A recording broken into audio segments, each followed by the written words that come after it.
All right, so let's get into this. Hey guys, welcome to the premier podcast of Strength and Conditioning, Power Athlete Radio. I'm John Wellborn. I'm joined by Mr. McQuilkin.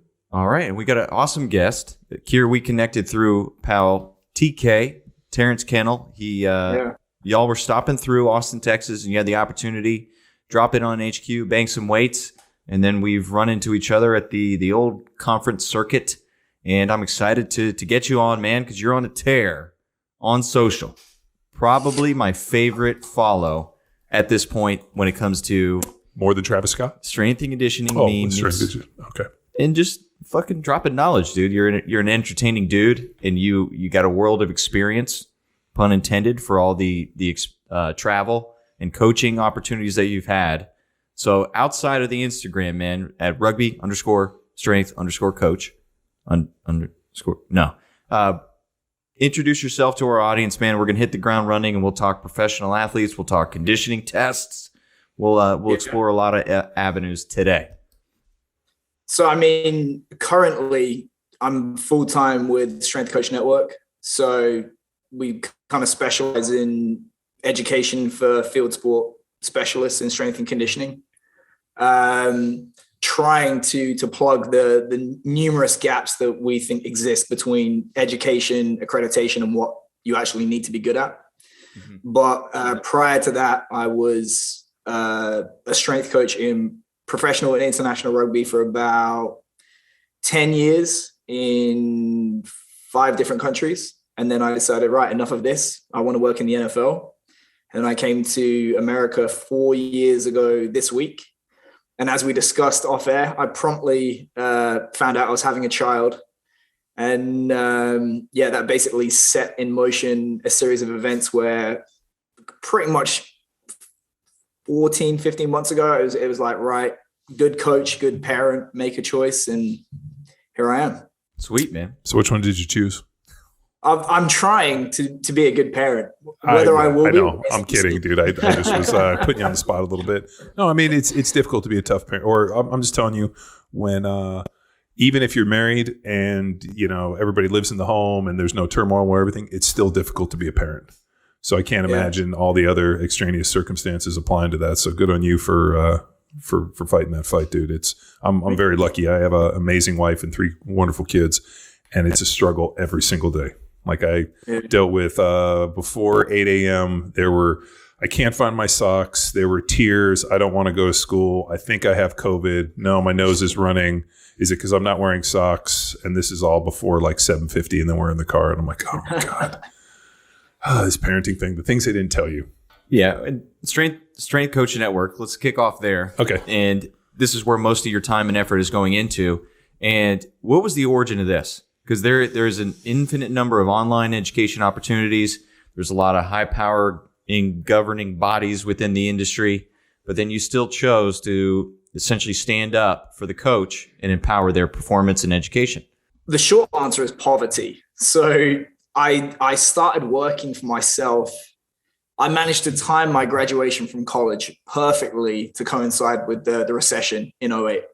So I effectively was forced to work for myself from the very beginning. And I started out private sector personal training. Then in 2010, I got my start in professional rugby. And I realized, when you look at me, I don't look like an Instagram model. The only credibility I have is in working with rugby athletes, speaking about rugby, all that kind of stuff. That's the environment I work in. So for a number of years, it was rugby focused products and services for players. And then you realize that it's actually a horrible market to try and serve, because the way that pro sport works in Europe is, if you are an elite level youth athlete, you're going to make it, you get it for free. If you're an elite level adult pro, you get it for free, or you're not going to spend any money on yourself. And if you're an amateur, you're not going to make it, so you don't care. So there's this real short window of people that think they're on the cusp, they're going to spend money, or they're really serious about it, and it's seasonal. So then I actually just naturally gravitated towards coach education, because I think that's a little bit better market to serve. It's year round. There's more motivation to get ahead and invest in yourself, as you guys know.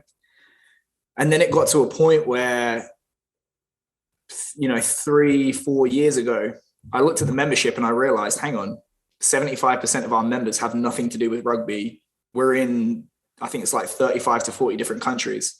So that's when I decided, right, now is the time to cast the net a little bit wider and broaden it out to strength coaches everywhere. So that's how I kind of got to serving that market. But then the reason for it is you see, certainly in the UK, and you do see it in North America as well. Your experience is more than mine, but you see all of these people coming off the conveyor belt. They have the CSCCA, CSCS, whatever, they have their degree and they're terrible. So would any of us have a problem going to, for example, a dentist's office and having it a filling done by a recent graduate in dentistry, assuming they were supervised? You'd be like, yeah, this person is going to be qualified to be able to do the job that I want them to do. The fact that we can't answer that question with yes in a far lower stakes, simpler environment like sport, to me, is like a big indictment of accreditation and education.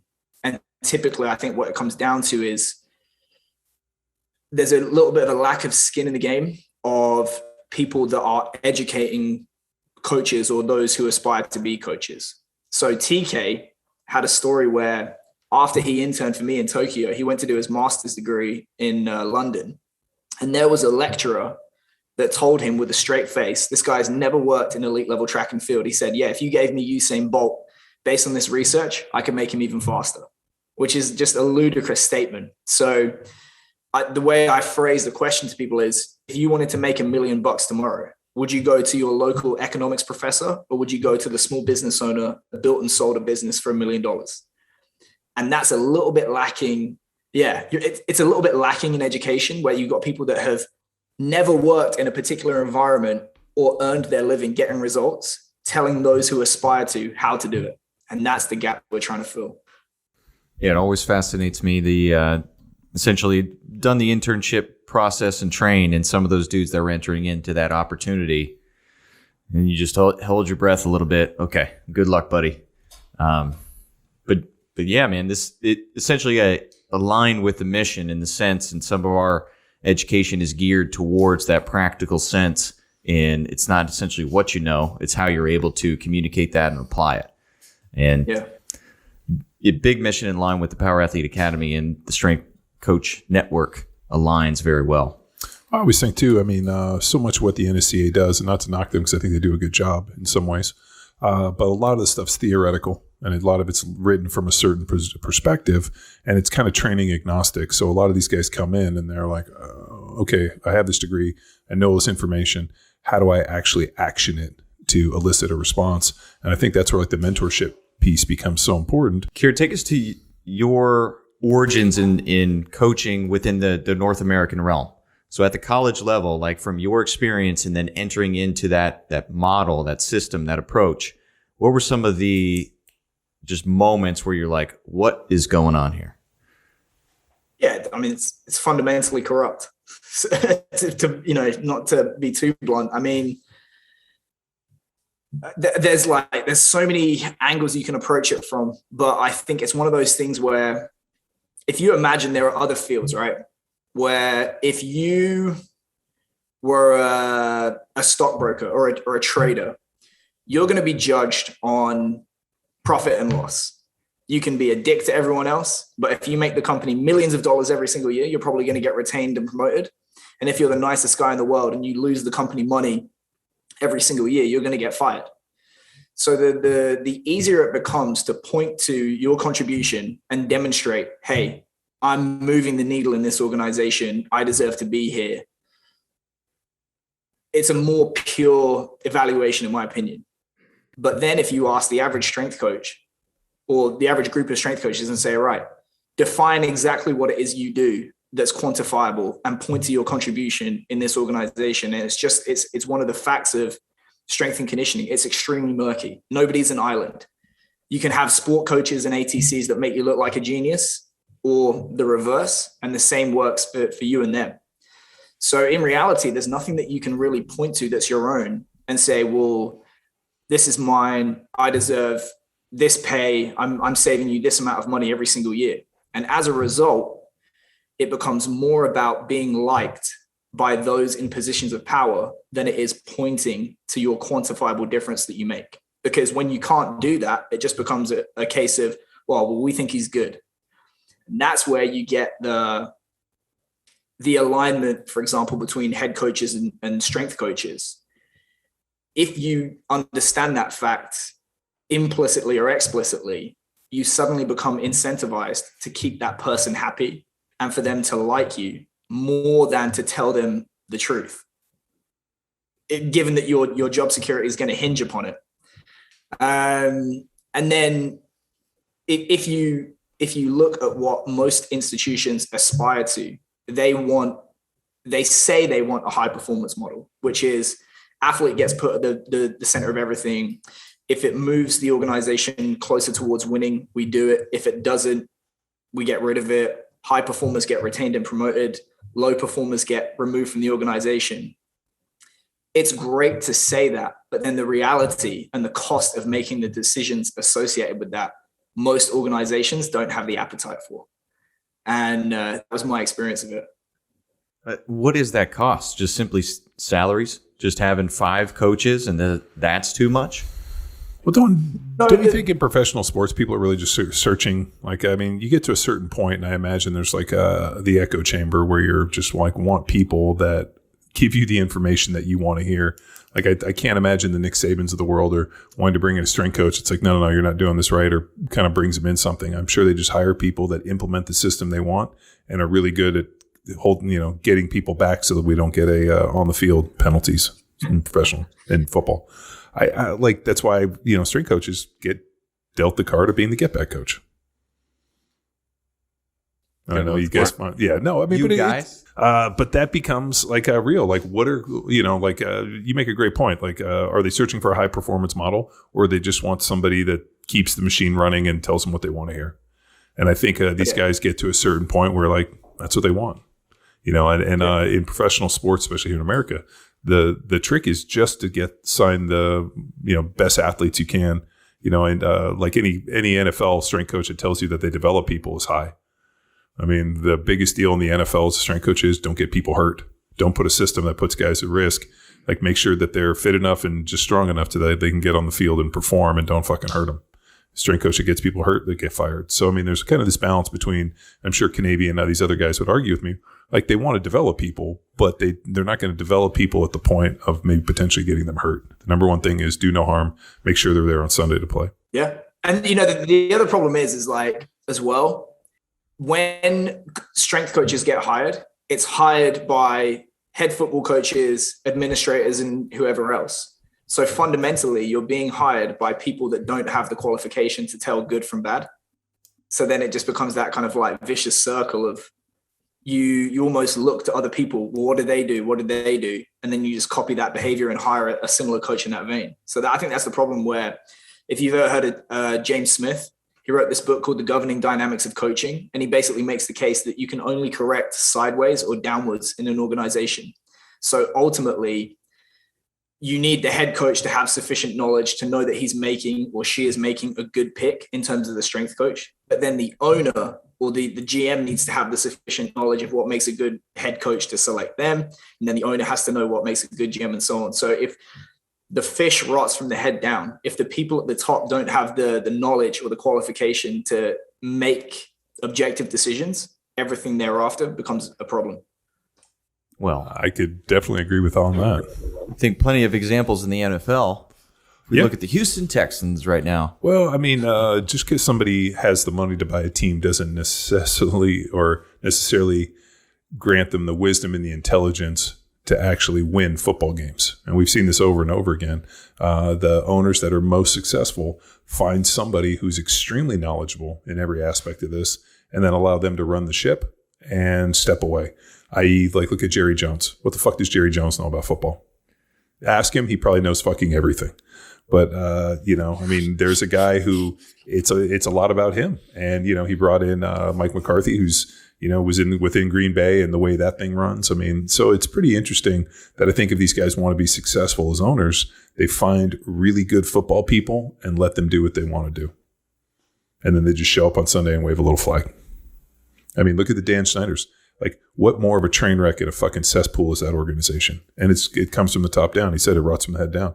That fucking organization. And I think I read recently, it was probably last week, there was a article in one of the magazines that talked about this guy should have his franchise stripped for not only the bullshit, the cheapness, the way he's run this thing, but they should vote this fucking guy out and get rid of him and sell his franchise for just being a shitty owner. Callback. He also owns Astroworld. Travis Scott. Just saying. Oh, really? Oh, yeah. So Six Flags. So he's basically Travis Scotting the Redskins. Excuse me, the Washington football team. Well, did they get a new name yet? No, I think he's just sticking with the WFT to stick it to the NFL. The WFT, the Washington football team. That's funny. Yeah, but I mean, that dude, I don't know if you've seen that the Denver Broncos are coming up for sale. And Peyton Manning and his brother are vying to be, with John Elway to become owners. Papa John's? There was a pretty interesting point that the Manning brothers never took a cut in salary because they've always had this idea that they were going to war chest money to become NFL owners. And now they put together a group with Elway. And like, if Peyton and his brother and Elway go in and buy the Denver Broncos, I got to think they got a pretty good chance. I mean, there's 3 pretty good football minds now. There's 3 egos. And nobody's ego is bigger than Elway's. Yeah. I think Elway's got the biggest because Peyton and Eli, they make fun of themselves often. Well, they have self-deprecating humor, and I personally know Peyton, and Peyton's a good fucking dude. Like, you can't, like, I've never heard anybody say, I hate Peyton Manning. The only people that say that are people that played against him when he torched him. He's a fucking great guy, and his brother's a good dude, too. So, Elway, on the other hand, holy shit, dude. Megalomaniac of the highest order. But maybe that's what you need to win in professional sports. What? So, yeah, Keir, take us into winning. So you've multiple sports, different countries, a vast number of experience. Like, what are some commonalities between winning teams that you've seen in your experience? I should say that most of the winning has been me watching other people win. Like, I'm not going to gild the lily. Like, I was with Argentina, I think I arrived the second or third year that they joined the Southern Hemisphere Championship. So that you end up just by accident playing number 1, 2, and 3 in the world twice a year, every year. And we were 0-17 for the first 3 years, one of which I was not there for. So you get to see a lot of winning when other people are doing it to you. But then, I was lucky enough in Tokyo to work with 4 All Blacks that won the World Cup. Obviously, everyone loves to talk about legacy in the book. And that was honestly one of the reasons that I went to Japan, was to work with those guys and try and, observe them for a couple of years and get an idea of it. But I think when I've worked in good organizations, I think there is a real clear sense of mission. So everybody knows what it is they're there to do, and every decision gets passed through that lens. So for us, it was, is the decision that we're about to make right now going to move us closer towards winning the World Cup or further from? And if it was yes, we did it. And if the answer was no, contrast that to, say, college, it would be like, okay, is this going to help us win a championship? And you say yes to go do it, and say, oh, what about this? What about the student experience? What about our relationship with this sport coach? What about revenue? What about this? What about that? So it's when you're making a millimeter of progress in a million different directions, as opposed to just going all out in one direction. I think that's one thing. I feel like, as you mentioned, when you agree with people beforehand, here's the stuff that you're responsible for, and you have the authority to match it, because there's nothing worse than being told this is your fault, but then knowing that you didn't have the ability to control that outcome. So responsibility and authority together. Focus, metrics, here's how we're going to measure you, and then you're evaluated on those criteria. What tends to happen, especially in college, is they'll say, right, here's the thing that we're going to judge you about. Then when they want to get rid of you, it's like, well, here's a few other reasons, the athletes don't like the sessions, the sport coach doesn't like you, and so on. But on the front end, you get told you're going to be judged on wins and losses and injury rate, for example. It does help, I think, when you're in an organization where there are no really poisonous characters.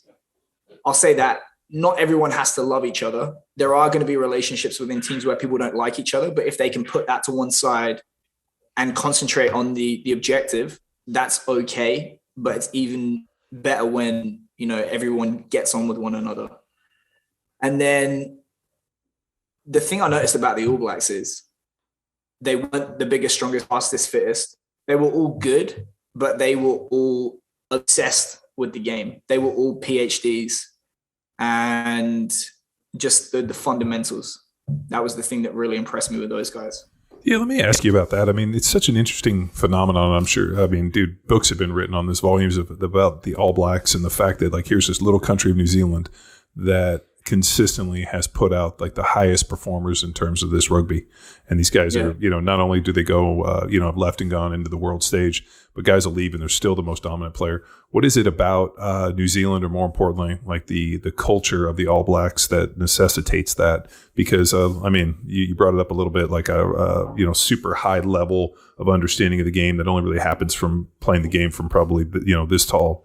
Yeah. So, but they kind of grow up into this, and there's like a culture associated with it where, like, this is who we are, this is what we do. And if you can come play for the All Blacks, you've reached, the highest pinnacle of service for New Zealand and be able to represent. I mean, it's pretty neat to see, and to see a country of that size that's so dominant on the world stage.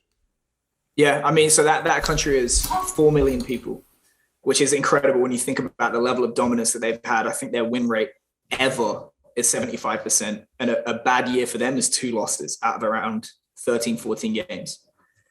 People that read Legacy think it's one way, that they're picking these angels, best behavior, tons of integrity, stuff like that. I have to say, they're as bad behaved as all other professional athletes. New Zealand has the second worst alcohol culture of any nation I've encountered. What's the first? Japan yeah. by far. Oh my God. The Japanese are terrible drinkers. Awful drinkers. Yeah. Everyone thinks the Japanese are like super respectful, introverted, or the funny Hello Kitty people. Once you get them drunk, it is like a fucking bomb going off. And they have they do have a really strong alcohol culture. Like, I remember we were in Japan, like there were whiskey bars, wine bars, like soju. Or is that only Korea? I think I might only be Korean, but I was amazed at the amount of bars. Like, and somebody tried to tell me that there were more bars in like Osaka than there were in Dublin, and I'm like, there's no fucking way. Yeah. And but there's a lot of, if you want to get a drink in Japan, it's pretty easy to do it. Yeah. So it's not what people think is culture.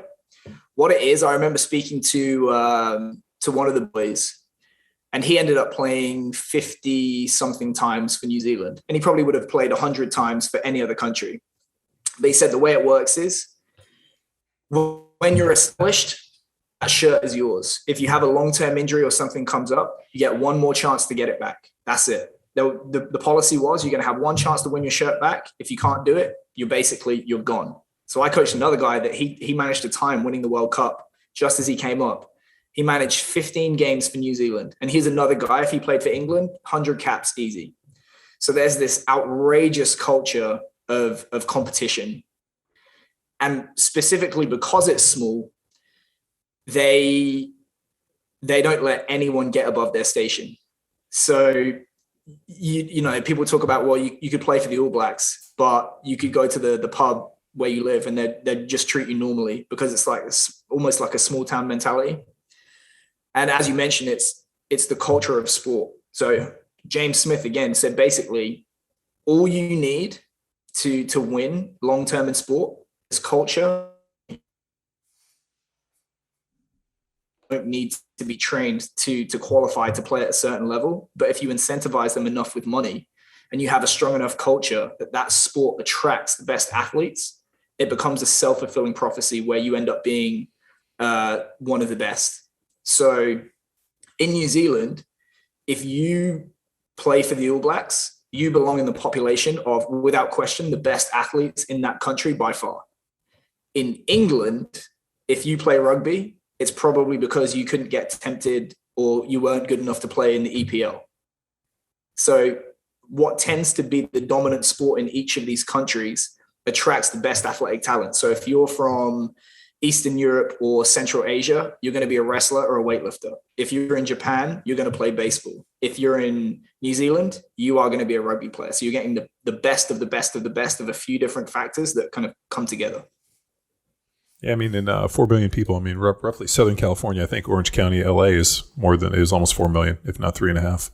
So, I mean, you're talking about a country roughly the size of like not even all of Southern California. Yeah. Always pretty wild. But yeah, it's true. I mean, in this country, if you're a big dude that can move fast, you go play in the NFL. Or if you're super tall, you go play in the NBA. I mean, it's pretty interesting. You see like the rise of just different professional sports. And then in New Zealand, I mean, it's what you got. If you can do it, you go and play for the All Blacks. Yeah, Sports Gene book. It's like if you are a man over 7 feet in the United States, there's like 33% chance of being in the NBA. Dude, my favorite is meeting dudes that are 7 feet that don't play in the NBA. And you're like, that fucking sucks. Well, we got a tall guy, block one coach. Yeah. He's up there, and we ask him, and he's so disappointed. He's probably terrible at basketball. Who is that?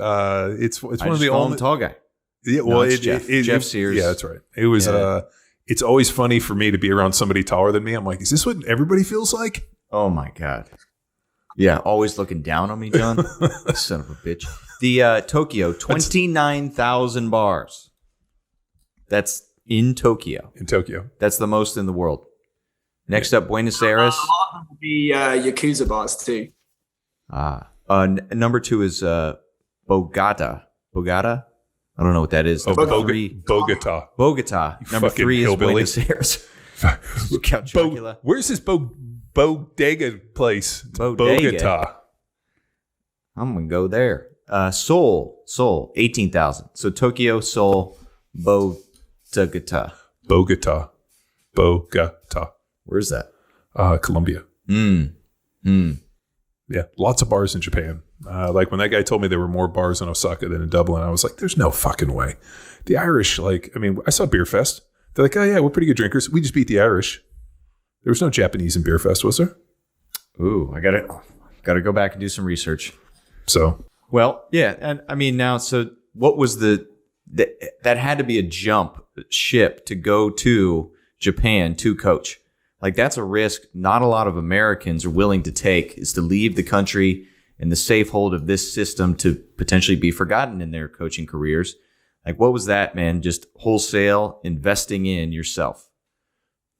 Oh no, they paid me a lot of money. The Japanese got cash. I'm always amazed that in terms of sport, rugby is extremely like a huge sport in Japan. So I mean, like a lot of guys go like I forgot what the league is, but I mean I know that a lot of like expats go to Japan and especially strength coaches. So it's pretty interesting when you said baseball, but also Japan. What other sports are pretty prevalent there?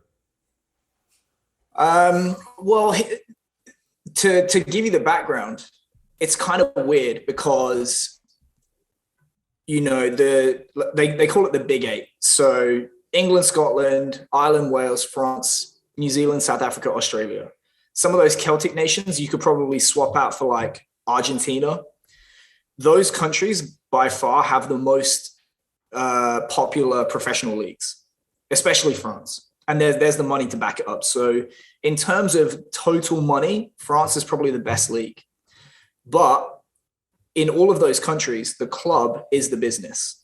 So whatever the business makes, the players are going to get a portion of that. The difference is in Japan, all of the clubs are owned by multinational corporations. So I worked for the Toshiba Corporation. And when I was there, they sold just a piece of their business for $18 billion. So it's easy for them to, you know, convince 4 All Blacks, hey, come over here and play rugby. And, you know, the best guys that I work with were getting about $1 million after tax a year, which in rugby terms is crazy. So that's why they're able to spend so much money. So rugby, baseball, they have a corporate league, basketball.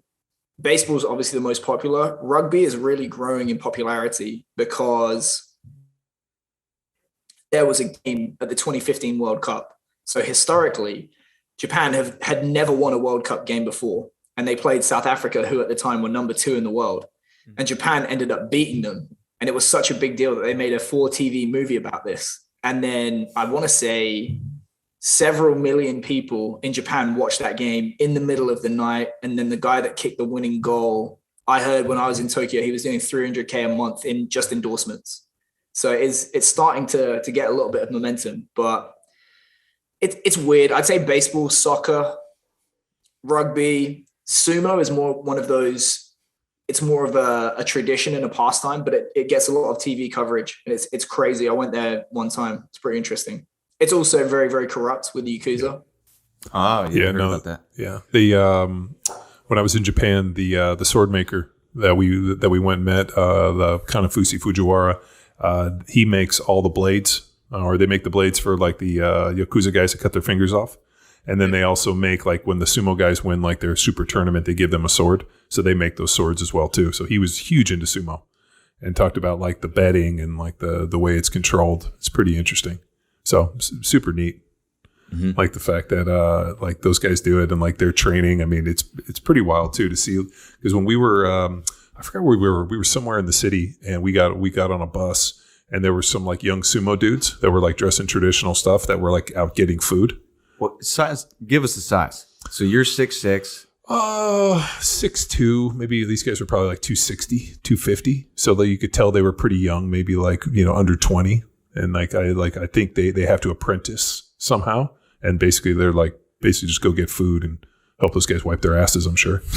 But yeah, there's like a whole weird sumo academy, and it's pretty interesting if you delve into it. It's a pretty trip. Maybe one day. Yeah, one day. When you mentioned the corporate leagues, Keir, we visited Seoul for a couple seminars and naturally went to a baseball game. Like, we're teaching the U.S., I'm going to your local game. But man, it was hilarious. This loss in translation between United States baseball and we saw like the Mitsubishi. So like they were sponsored by Mitsubishi against some other company, and it was awesome. There was no respect for the game, no quiet. It was like yell leaders and drums, similar to soccer, the whole game. And then where I laughed the hardest, 7th inning stretch. So the fans were still getting rough and rowdy, but the players, both teams went out to the infield together and stretched. And then we saw a couple dudes just smoking cigarettes, and I'm like, this is hilarious. I always thought the 7th inning stretch was for the fans. I know, but they stretched. Lost in translation. Oh, I get it. That's great. It's hilarious. Great time. Nice. Well, I do want to get into some of the things that you use your platform in aiming to empower. I mean, speed ladders, sand pits, all these different gimmicks and tools that coaches are talked into purchasing or showing their sport coach. Everybody knows that the speed ladder is the single greatest way to increase speed. Well, it's got it in the name. Mm-hmm. So it's good. Yeah, so that's how you know it's good. It's the speed ladder, so wouldn't it mean that if you use it? But he's not going anywhere. Yeah, but they don't know that. And Devonta Adams just dropped an awesome quote recently. I don't know if you saw that about speed ladders. I'm a big fan. That was a good one. His comment was, we just don't do fancy drills for Instagram. We actually go and play football. Yeah, run routes. So take us into, intelligently standing up for good, solid training, and then with a sense of humor. Yeah, I think I've got it here, actually. I've got this book. It's called Trust Me, I'm Lying. It's by Ryan Holiday, who I think he lays it on thick with stoicism, and he's a little bit fake with it. But this book, he's actually he's very open. It's about how he ended up becoming the CMO of American Apparel in his early to mid 20s. So it's basically about media manipulation. And one of the harder lessons I think to learn with that is the message is worthless if you don't first have the attention to convey it to people. And I think that's, as you kind of mentioned it, and I'll be completely honest, I'm very cynical with it. I just post like 3 memes for every education post, because you get the eyeballs and you get the attention, and then you basically earn the right to try and educate people a little bit. And I think if it's dry and it's bland, you can you can pat yourself on the back for being super serious and having integrity, but it's also you're not going to convert a lot of people to your way of thinking. So that's exactly what I do. And I think I understand why people do certain things, especially in North America, because when you're in a sport like football, they always call the Super Bowl champions the world champions, but really it's only you guys that are doing it. I always thought it was disingenuous with that, where it's like world champions. I'm like, well, how come we didn't invite the rest of the world to play? It's just in America. Yeah. So I think if you go back and you look at the marketing for the Super Bowl, the way they came up with it, all this stuff, they've actually gone back and looked at like why they branded it the way they did. And it looks like a bunch of dudes that were like, fuck it, who's going to come and challenge it? Because at the time, in this, like if you read the history of the first Super Bowl and how it all came about, it's pretty cool. They've done some documentaries and talked about it, especially with the branding piece. But yeah, I agree with you. So because of that, it inevitably becomes an echo chamber. So you're not really going to have as many outside opinions, outside voices, people with different experiences. And of course, we're hardwired to copy what works, because when you're 2 or 3 years old and you're just going to copy your parents, rather than your parents sit you down and be like, hey, okay, here's the reason that you do this. Let me make a rational case for this behavior, blah, blah, blah, blah, blah. You just copy mom and dad because it works. So we're hardwired to do that. And there's a very good reason for it. It keeps you alive. It's got us this far. The problem is when you copy an entire set of behaviors without knowing it, you've adopted the same mistakes and the same errors, and you're going to commit those unless you try and rationalize everything. Not saying you have to, analysis paralysis everything, but I always try and ask myself, first principles, what is it I'm trying to do if I boil it down to its most basic essence, and how does this help me get towards that, and question why. And there's so many things where the only possible answer could be, you are doing this because the guy that taught you did it, or you did it when you were a player. And then it just gets passed up the chain. And really just several generations of, well, this is the way that we've always done it.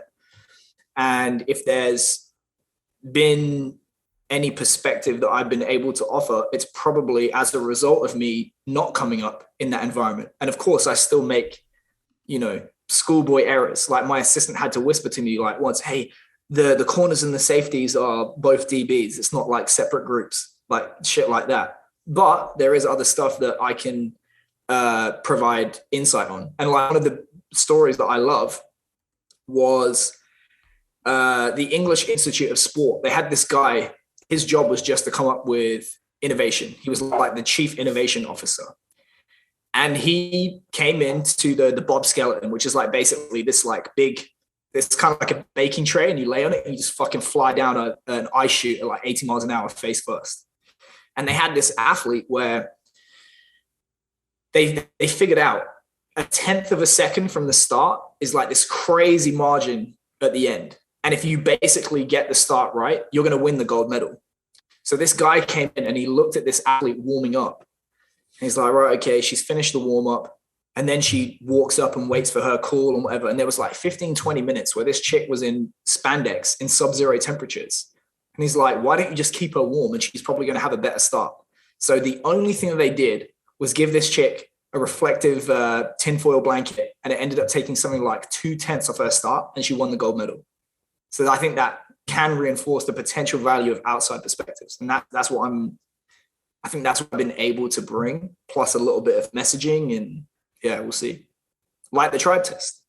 Exactly. I mean, I'm having fun in engaging with the content you're putting out here. We often see in some of the, videos passed around, people are inventing, or reinventing Franz Bosch's book. Sure. and just kind of chuckle a little bit. But they're doing a great job inventing it for the first time. Yeah, no, I mean, and they, I love like the graphs and all the information they do, where you read it and you're like, I would never even have thought to put a graph of something so ridiculous, but people are doing it, and they're getting followers and people are influenced. I think what happens too is you move so far down the chain on this stuff that you forget that there's people that are first logging on that have never heard of any of these things, and things that like when you read it, you're like, well, yeah, I mean. I didn't even know that needed to be said. But a lot of times, I mean, like there's people that are first going to step into their gym that, started lifting weights and all of a sudden or have this big eyed dream of being a strength coach. And there's some guy that's going to happen to today and somebody tomorrow. And I think a lot of times we just forget that it's like podcasting.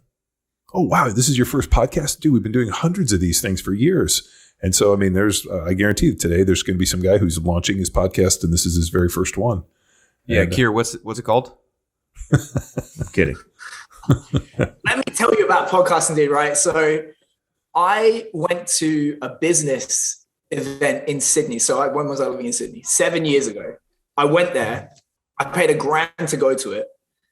And this guy's like, podcasting is the next big thing. Start a podcast today. It's free marketing. And I was like, okay. And I did the shittest podcast of like, oh, tell me how you train. Tell me how you became a strength coach, blah, blah, blah, blah, blah. At the time, I think I was getting 15,000 unique listens a month, which for that niche is pretty okay. Last year, I'm like, I should probably do a podcast again. I got bored. I put it away and I was like, right, I'm going to do a podcast. I've got all this knowledge. I've got more money behind it. It's going to be higher production values. And you know what? It's not going to be formulaic. I'm going to interview all these really interesting people. So I interviewed a Navy SEAL, a former heroin addict, a guy that walked away from $500,000 at Amazon, an MMA fighter, all these like interesting people. And I was like, I'm going to let people use their own intelligence. 1,000 listeners a month. Well, the problem was there was probably way less podcasts 15 years ago or years ago. Now it's just, it's so, I mean, even when we look at like the podcast rankings, things that pop up, you're like, never heard of that podcast. So it's pretty interesting, like how much more noise. I mean, it feels like, at this point, I mean, when I laugh with Joe Rogan when he first pitched the idea of like, I'm going to invite my friends on, we're going to talk. And people are like, people aren't going to listen to that shit. He's like, I think it's going to be big. And he's grown it into the biggest podcast. But I think people are looking at it and thinking like, I mean, there's just saturation in the market. If I go search for podcasts now, I mean, there's podcast apps and there's all this stuff. I mean, before you physically, like I know for us, you had to come to our website and listen to the podcast on our website. On the line. The line. And now we have, now we're on Spotify, there's YouTube. I mean, there's so many different ways to stream this information. So I think it has definitely, and then how many people, when we go through it, listen the first 5 minutes. That's why we usually like to really talk about the real hot stuff, like Drake putting hot sauce in a condom in those first couple minutes. Then we give them like a little bit of more strength and conditioning later on. Pun intended. Well, Keir, with that, this is essentially long form, informal. This is representative of conversation that we would have in the gym training for the most part. This style of learning, it's not necessarily the book. It's not the social media hot clip. Like, is there value from your experience in mentorship, mentoring other coaches? Is there value in this as an educational platform? Absolutely. Yeah. I think it's this, I think, to go kind of full circle with the education thing. If you look at formalized education and especially higher education, it's a relatively new idea in the span of human history. So if you look at how people learned for literally millennia, it was the apprenticeship model. If you want to learn how to do a certain job, you go find an experienced practitioner in that job and you watch them do it, and you basically glue yourself to their hip for X amount of time. And then eventually they'll decide you're qualified to do that. And I think that's probably what is missing in coaching. You do the CSCS and all of a sudden you get to give yourself that label. So what is probably missing is that kind of mentorship and learning in the trenches aspect to coaching. So absolutely, yeah. I feel like that is so implied. It's assumed, like if we went to the same school as an intern, it's assumed that we took that coach's knowledge. And I would disagree with that from experience. Like, just because it's the same line, the same school, the same head coach on the resume does not mean we took away the same things that then empower us. Well, but I mean, like professional sports at the end of the day, I mean, like he made a great point. He's like, there's this feeling that it's got to be performance driven. But at the end of the day, coaches want to work with people they like and people they know. So like, let's say, for example, you're, an intern or an assistant at a major university, and there's young coaches who come in the weight room who have similar age, maybe buddies, whatever, they become your friends just because you're around them, and like I always think like the head coach or like the head strength coach, but it's really the assistants that are the ones that are mingling in that thing. And there's always this kind of like, guys are pretty sharp in that they kind of assess like, hey, he's young. He's probably going to be a coordinator. He's going to be a head coach one day. And then they just kind of keep friendships. And then the idea is that, hey, when I get promoted or I get a new job, you're going to be my guy. And that's how this whole thing works. And then people bring in their guy, and then, or they come in somewhere and there's another strength coach. And then after a year or two, I need to get my guy in here, and they bring in their guy. And so I think a lot of those relationships are, it's the most incestual thing. If you go back and you look at the NFL in terms of strength coaches and, coordinators in this, I mean, you can tie these guys just back to a few different trees. I mean, the staff I played on with Andy Reid, I mean, our quality control guy was Sean McDermott. Ron Rivera was our linebackers coach. David Patulli was our receivers coach. Steve Spagnuolo was our DBs coach. And you go through every one of those dudes on that staff, other than just maybe one or two, is now gone on to be a head coach and at least a coordinator somewhere else. And what do? Hey, I'm Sean McDermott, the quality control guy. Hey, this is who my buddy was during, and now all of a sudden I'm a head guy. I'm going to bring in the guy that I feel comfortable with, that I've seen work, and who I know, and who's somebody that I trust. And I think because professional sports becomes so backstab, and there's so much, money and this and the whole deal, that they want guys that they can trust and people they know that'll die on the sword for them. So it's pretty rare that a strength coach or that a coach hires a strength coach that he doesn't have some previous connection with. And I know when Andy Reid came in and Wolfie and Tom Canavy were there, I know they were always kind of a little nervous because they were like, these are Penn State high intensity guys. Andy comes from something else. And I remember Wolfie being like, eventually he'll want to bring in his own guy. And that's just kind of how it worked. So I think if you want to potentially have a head job, you got to start, you got to intern, you got to make your connections and your friends, and hope that when they get transferred up, they bring you with you. Keir, how would you differentiate like playing the game and then just being a good dude and making pals? I would say coaching is the latter. Absolutely. I mean, I was fortunate enough and unfortunate enough to have to learn this lesson very, very early in my career, which is I was pushed towards a job, to interview for a job at a partner team. So the way it works in pro rugby is you have like the top tier team and then you have a feeder. Mm-hmm. They sent me to the feeder and said, hey, if you don't fuck this up, you're going to be the head strength coach in 2 weeks. So I went and did 2 weeks. They asked me to interview. And the feedback was, well, we thought you technically did a better job in the interview and you were more knowledgeable, and we're going to give it to this guy. And it was the head coach's best friend. He'd been the best man at his wedding. And I learned the hard way that it's not an either or. I used to tell myself the lie that, well, if I'm good enough, I'll get the job. And if I'm knowledgeable enough, they'll have to respect the body of work and they'll have to hire me. But as John said, all things being equal, people want to hire and work with people they know, like, and trust. And all things not being equal, they still want to work with people that they know, like, and trust. Mm-hmm. So it's those things, in my experience, that get you through the door, but then it's the quality of work that keeps you there. So it's not an either or, it's both. And certainly there are way more good old boys that have great relationships with everybody in the room and they make the room a better place, that are terrible coaches, than there are Rain Man PhDs with the social skills of a leper. So if you be one, be that. But I think the best guys have both, and you have to work on both. So I kind of made a promise to myself over 10 years ago, never again am I going to be the guy with the knowledge but not the connections. It's our age old. If you want to have a beer with your, with the guy, do you really want to work with him? Well, yeah, the layover test. Yeah. Can I stand this guy for 3 hours? in a stressful situation. Yeah, can we go get a beer and actually want to sit there and shoot the shit and drink a beer with them, opposed from like, no, I don't drink any alcohol. I'm gonna sit over here and I drank a lot in college. I'm good. Yeah, that fucking guy. We had a guy.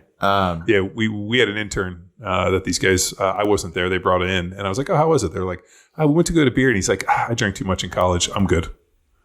At least follow up with some stories, or be like, "Hey, you know what? I'm not a drinker." Let me tell you about the second time we woke up with a goat. Let me buy you guys beers, and let me tell you about the second time I got herpes. You know, like shit like that. Like I think there's a way to navigate that, but the problem is when you become like throw things like that, you just seem like a fucking asshole. People don't want to work with you. We actually built this into our interview process, William and Mary. So my boss ended up interviewing for one of the 3-letter organizations, and all they did was give him literally a coordinate on Google Maps and said, all right, see you here next week. So he goes to the job interview, and it was like a 2-day interview. And it's one of these things that I've learned that I stole from him, which is the longer the interview, the harder it comes for you to not reveal your true self, amongst other things. So when we interviewed, we made it an entire day long, and we wouldn't tell people in advance, hey, you're going to be interviewing alongside somebody else. You're going to be competing all day long, because ultimately you want to hire somebody that's not afraid to compete, but can still be nice to somebody and cordial, even though they're going for what you want. We always eat together. We want to see what you're like as a person. You're going to train together, all that kind of stuff.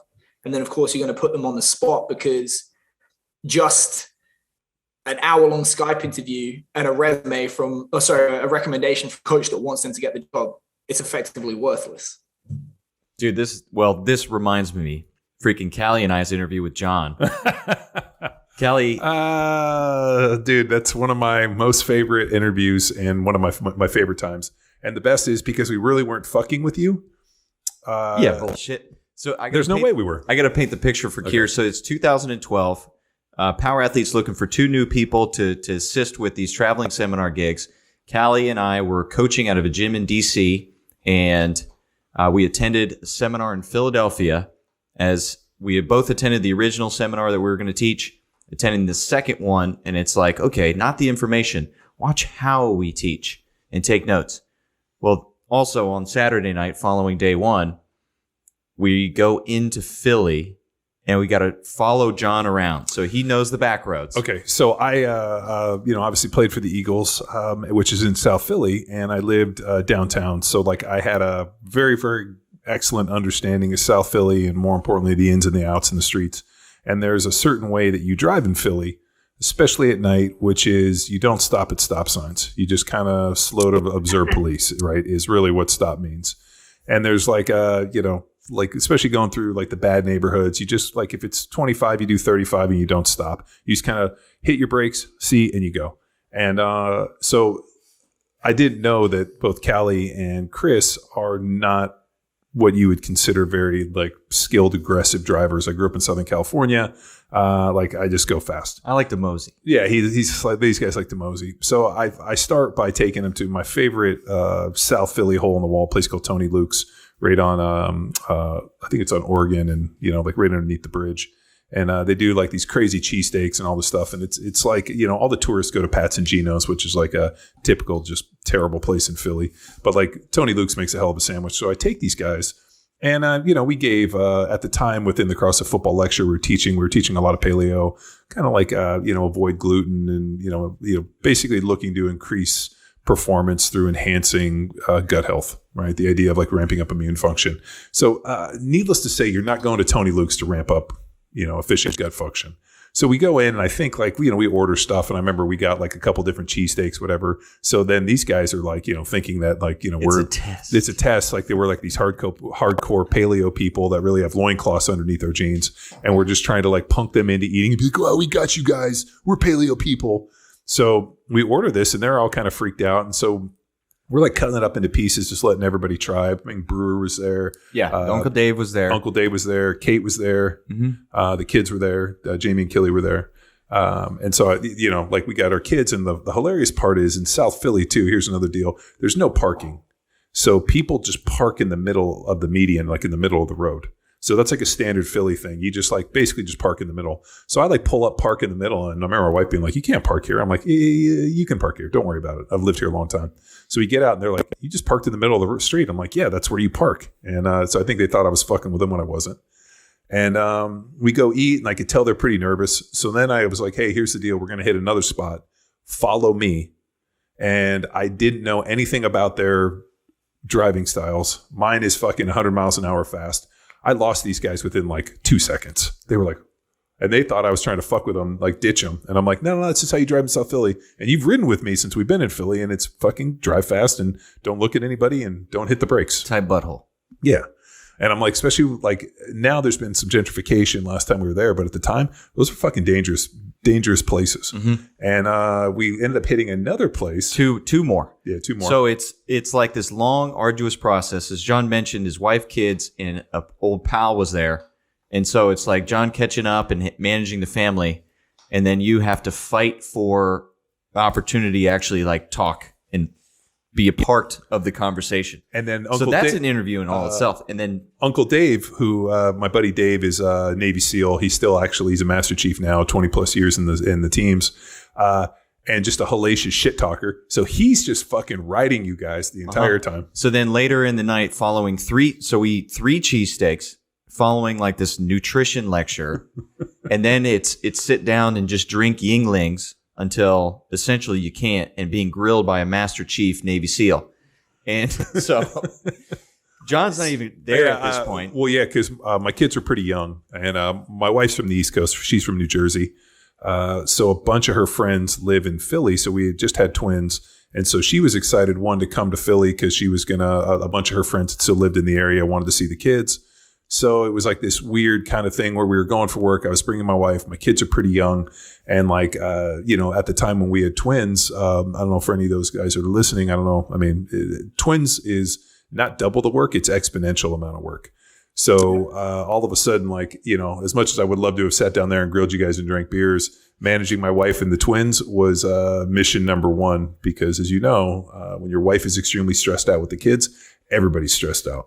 Yeah, in a 45-person seminar on top of all this. Yeah. Needless to say, the 6-hour drawn-out interview in which like you only get bite-sized opportunities to converse, we got a call back. That's all I got to say. And then here we are today. But like big fan. And we performed some interviews since then and always try to find different ways creatively to like pull some personality out. Because, I mean, there's a lot of downtime mixed with just do your job, hard ass work, and in high expectation. So that, man, I'm always fascinated with that. So like what more? I'm sure you've had the opportunity to interview personally, but then mentor and interview people. Like what are some cool things that you try to pull out of people in such a short amount of time?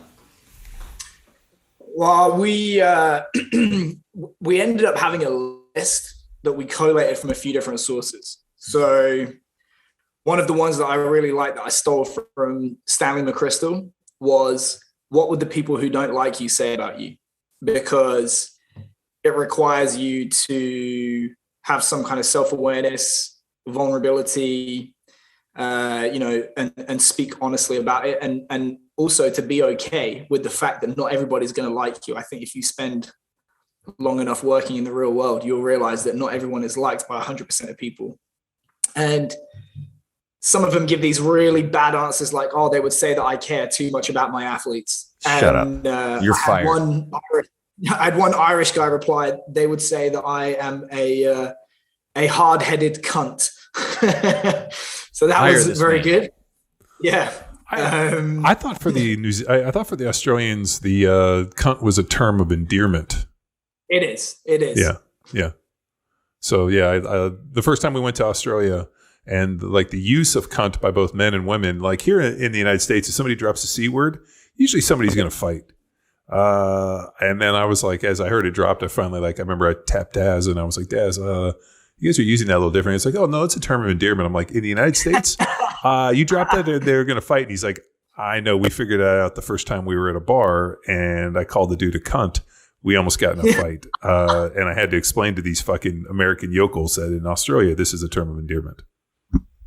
In terms of the cunt limit, it's probably Australia, Ireland, England, and America just way down there for sure. Yeah. Have you ever found that out the hard way?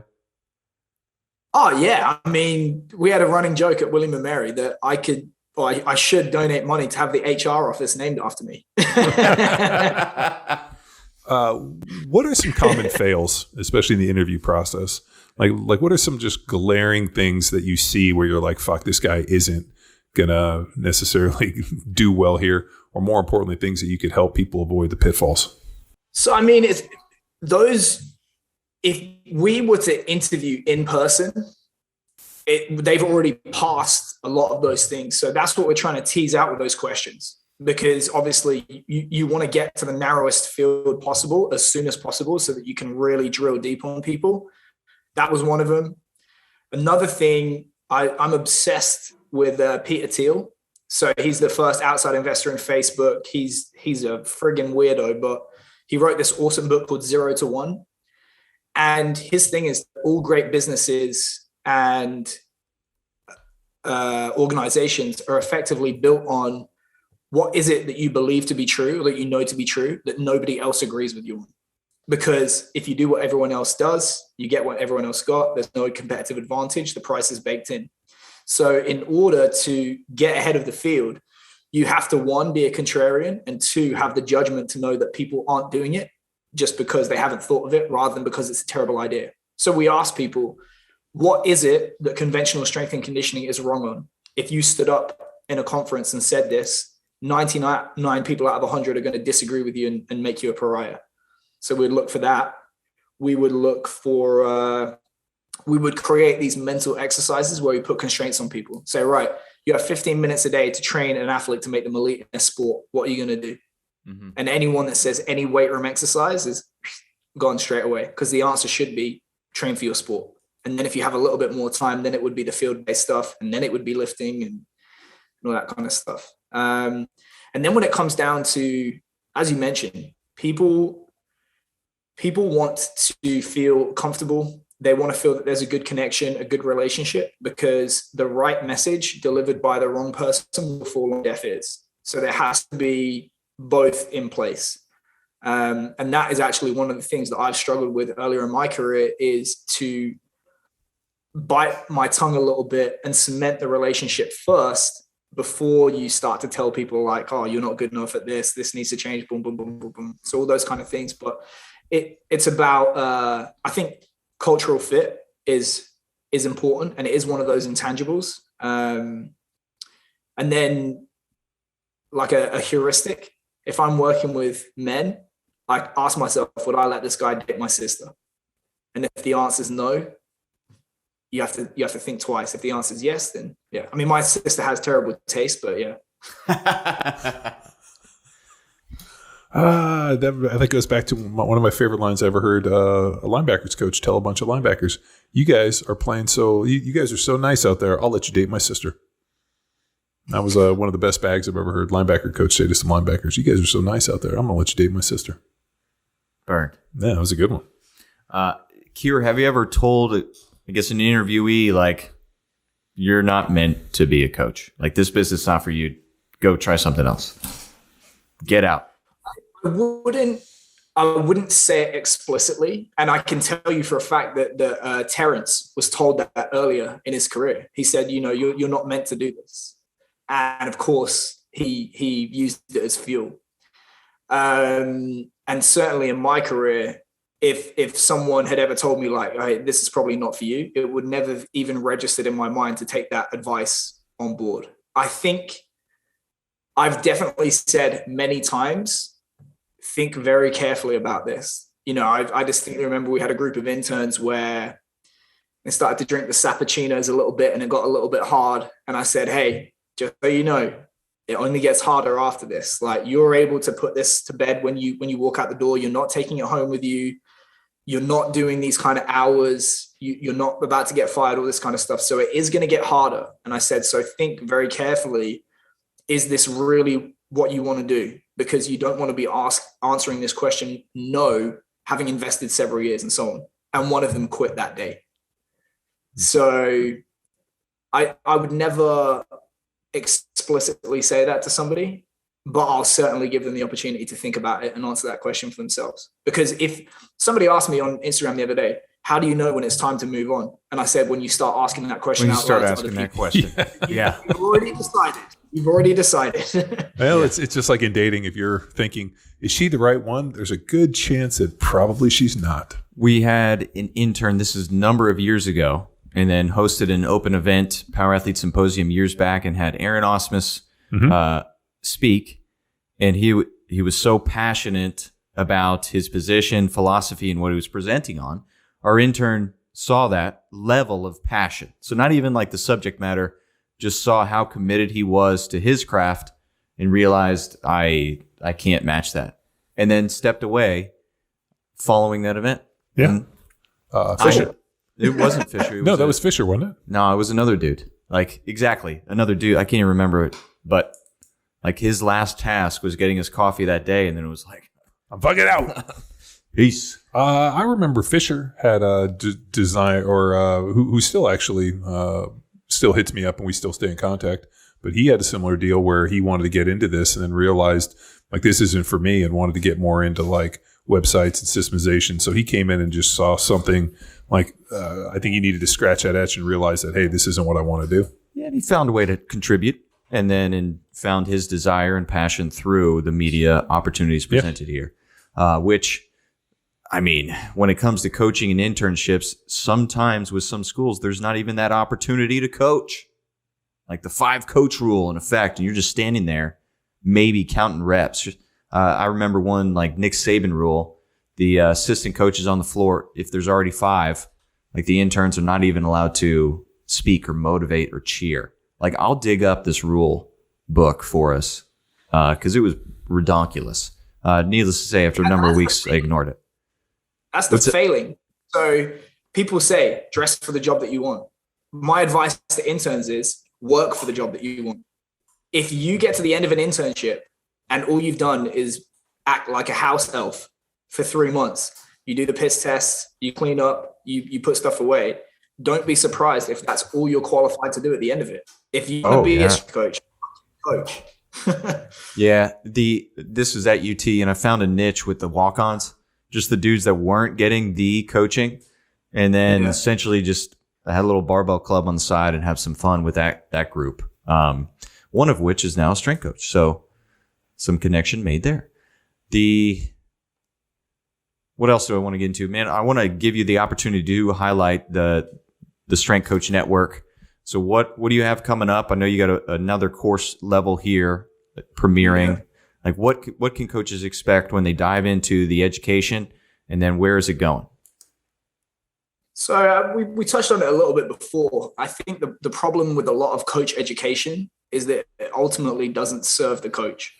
So it's really serving the athletes in disguise. Run a bit faster, jump a bit higher, hit a bit harder. That's great. But if your wife fucking hates you and you make 20 grand a year, kind of worthless. So what we've tried to do is that kind of holistic coach development. So absolutely, there's going to be, real world education. So our rule is if you make your living getting results with athletes in the real world, you're allowed to present to our members. If you're not, the answer is no. So we have 250-ish hours of video lectures on there. We have a discussion forum. So place to bounce ideas off people with regard to strength and conditioning. We've also got 2 other things which I think make us pretty different. One is the career development stuff. So talking about the strategy, if we said already, the reality is there's a game and you have to play it. So we coach you how to play it. We're going to help you design your resume. We're going to introduce you to people in our network. We're going to arrange meetups. We're going to talk about your strategy for this and that and try and get you a job. And then also the business of coaching. Is it one of the unfortunate realities of being a coach that you're going to have to probably make money on the side at least once in your career? Yes. Is it going to be smart for you to do that once you get to a certain level? Also, yes. So, providing a little bit of information and resources and helping people to do that is what we're doing. And then parallel to that, as you mentioned, we have the courses. So the distinction that I would make is with the membership, it's a lot more buffet style. So you come in, you say, right, I'll take a bit of that, a bit of that, a bit of that, a bit of that. And it's more informal. And because we're delivering this on a monthly basis, we probably don't have as much opportunity to really get into the underlying principles and a deep dive. So we put together the long form courses where level 1 of the fundamentals is 20 hours long. We don't even talk about training until hour 8. So we talk about what is it that we're trying to do? What are the governing principles of sport? What is stress physiology? What are mental models? How do you problem solve? How do you think about thinking as a coach? What is financial literacy? All this kind of stuff. And then we say, right, now let's coach. So that level was for people that aspire to be a coach or they're starting out in their careers. Then, this is the hard truth about coaching. Even once you're a paid coach, you're still eating a lot of shit. You know, entry-level coaches make 40 grand some places. That's really tough to do, especially with a family. So the question is, how do you get up to not being one of those people as quick as possible, which is level 2. And then level 3 is once you wear in the big boy pants, you have the director's chair. How do you start winning? And those are 3 really different jobs that we're trying to cater to right now with the education. It's awesome. What are some names that are involved in this project that you could highlight and just give some praise to? Brian Mann, Nick DeMarco, Matt McInnes-Watson. We had a guy from Precision Nutrition, Dominic Matteo. We had a guy do the financial literacy module that has 200 million under management. We got a whole bunch. I did a little bit. Jake Tura, Cameron Joss, Indiana, just some really, really good guys. Sweet, man. Sweet. I know I'll be running into you this July at Jay DeMayo's the seminar. But where in person opportunities can people find to connect with you? We know online, but where are some speaking gigs or in Richmond that people can connect with you in person? Well, yeah, I had a bunch of gigs lined up abroad. So I think I had a couple of seminars lined up that I was going to present at when Corona hit, and then that nixed that. I had one in Ireland. I got one offered to me in Russia the other week. But yeah, because of the U.S. immigration with foreigners returning to the country right now is not too hot. So I think the only if you leave, you're probably not coming back. Exactly. So right now, July is going to be the only one that I'm going to be there in person because obviously I've got my kid as well. So probably later in the year, I might look at some stuff. But right now, CVASPS is going to be the main one that I'll be there. Where are you living presently? In Richmond, Virginia. Oh, in Richmond, Virginia. Okay. And then how old's the kid? Boy or girl, or what's the deal? He's a boy, Anderson. He just turned 3 years old. So he was born almost a year to the day that I met his mother. So that was a pretty spicy introduction. All right then. You got anything else, Mr. McQuilkin? No way. Keir, this is awesome, dude. I appreciate your time, man. Yeah, dude. Thanks for coming on Power Athlete Radio, man. We really appreciate the information. And more importantly, if people want to get a hold of you, what's the easiest way on social, or, give us some handles, give us a few places to direct people if they want more information. Low key flex. You can just Google rugby strength coach or rugby strength and conditioning, and I'm normally at the top. Sweet. Yeah. And if you like funny videos, he's got such funny videos to show you. Oh, I'm in. Funny note, I tried to tag Turley in something yesterday, and you can't tag him in anything anymore because he's made so many outlandish claims with cannabis and COVID that pretty much he's blackballed. So I would assume you're not making those claims, so you'll be easy to find. But I like even screen capped it and sent it to him, and I was like, yo, man. Big Brother's watching. Oh, yeah. Social media is a motherfucker. So cool. Man. All right, man. Well, thanks for tuning in to Power Athlete Radio. Bye.